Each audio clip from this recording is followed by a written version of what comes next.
بسم الله الرحمن الرحيم. نكمل مع بعض. نبتدي مع الفورم كومبوننت. أول كومبوننت هنعملها الكومبوننت الخاصة بالفورم. ادي الكومبوننت بتاعت الفورم اب كومبوننتس، وعندنا فورم دوت جي اس، وهنقول له ار اف سي. هي عبارة عن فانكشن كومبوننت، مش هنستخدم فيها يعني اكشنز كتير، واحنا بس هنعمل السبمت اللي هناخدها من الفورم دي. وعشان نعمل السبمت اللي هناخدها من الفورم دي هناخد الداتا اللي هتبقى موجودة عندنا في الفيلد ده والفيلد ده، وبناء عليهم نبعتهم في الكويري زي ما هنشوف ان شاء الله بعد شوية. نبعتهم في الكويري ونجيب الداتا او الويذر الخاص بالمدينة المعينة اللي احنا هنحددها. طيب، الاستراكشر الخاص اهو، عشان بس ما نطولش وقت الفيديو. ادي السيتي وادي الكانتري، تو انبوتس، وبعد كده عندنا السبميت. هنستدعي الفورم كومبوننت. هنيجي هنا وهنقول import. ادي import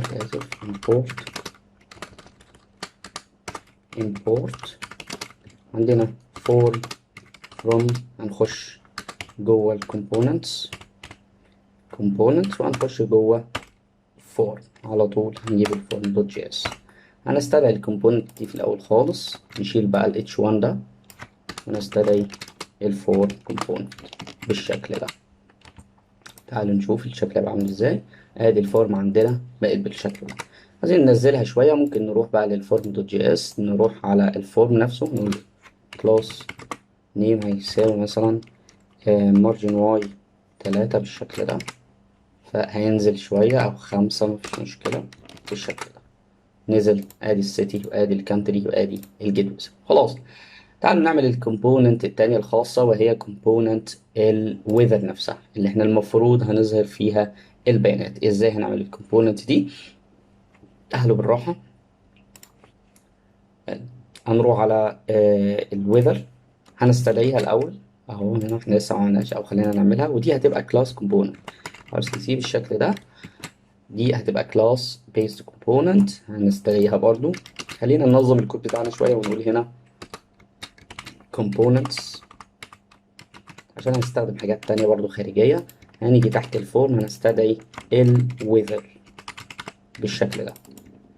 طيب، الويذر هيبقى موجود فيها ايه؟ هيبقى موجود فيها، هناخد الجزء الأساسي، الجزء الأول ده. تعالوا ناخد الجزء ده كده، أو ناخد الكومبوننت بتاعت الفورم ونفرغها ونشوف هنعمل ايه. أهو. إيه، طبعا احنا مش عاوزين فورم هنا خالص ولا هنا خالص. تمام، دخل ده كده. عاوزين بس كول اس ام 12. نلغي ده، مش محتاجينه خالص. نلغي الانبوت برضه، مش محتاجينه.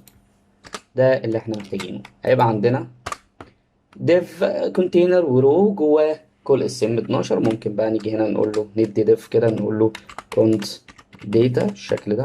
طبعا ما فيش هنا، ده جي اس اكس. اقول له ديف بالشكل ده، اقول له كلاس نيم يساوي كونت داش داتا. تعالوا نشوف احنا هنحتاج ايه بالظبط. لو رحنا هنا عند الرياكت، ثانية واحدة، ادي الكونتينر، ادي الويذر دوت جي اس.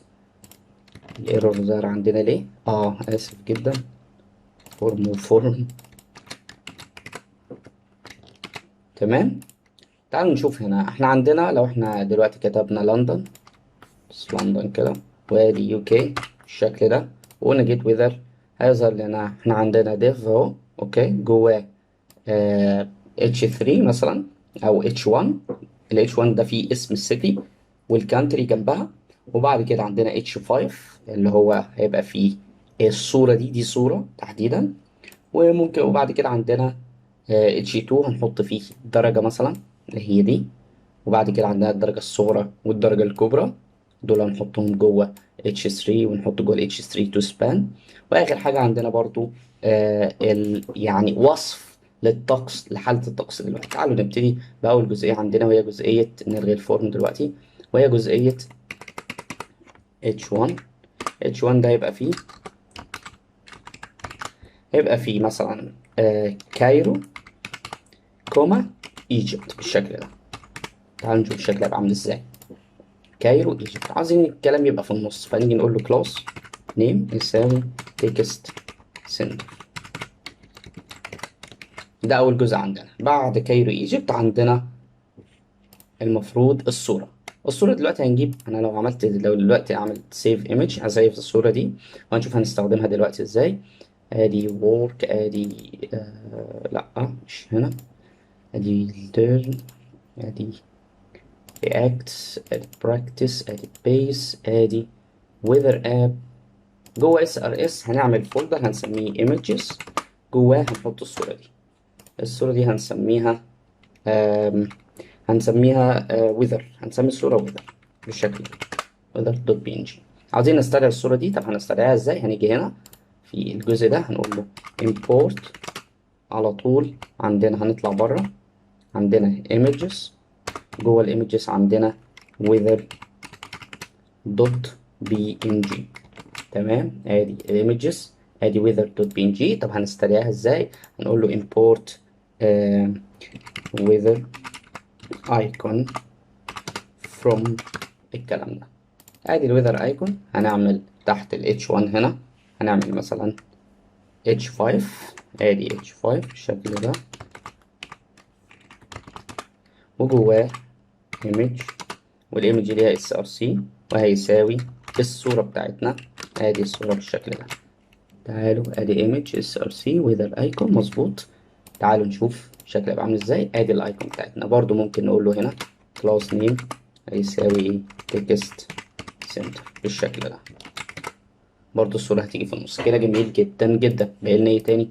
بقينا جزئية الدرجة السيليزيوس بتاعتنا، درجة الحرارة بتاعتنا دي برضو هنيجي نعملها مثلا في H2، ونقول والله درجة الحرارة زي ما موجودة دلوقتي مثلا 18 سيليزيوس. طب علامة السيليزيوس عندنا أو علامة درجة الحرارة نعملها بال HTML ازاي؟ HTML entities اللي هي على العلامة دي، الدايرة دي.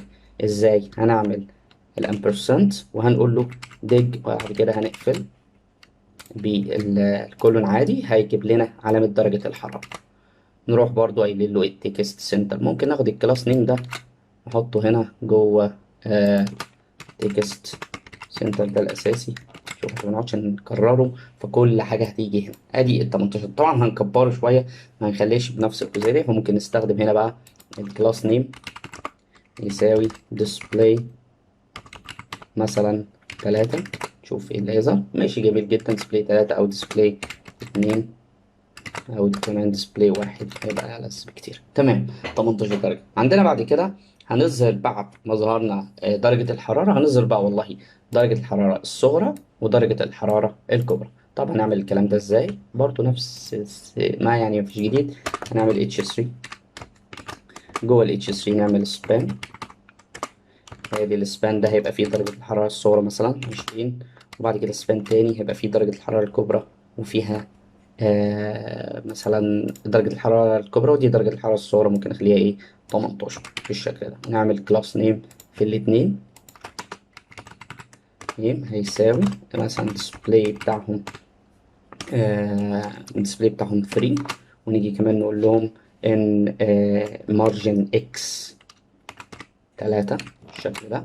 تعالوا نشوف هيبقى شكلهم عامل ازاي جنب بعض بالشكل ده. وطبعا هنحط لهم الديجري برضو عشان ايه يبقى باين دي درجة حرارة.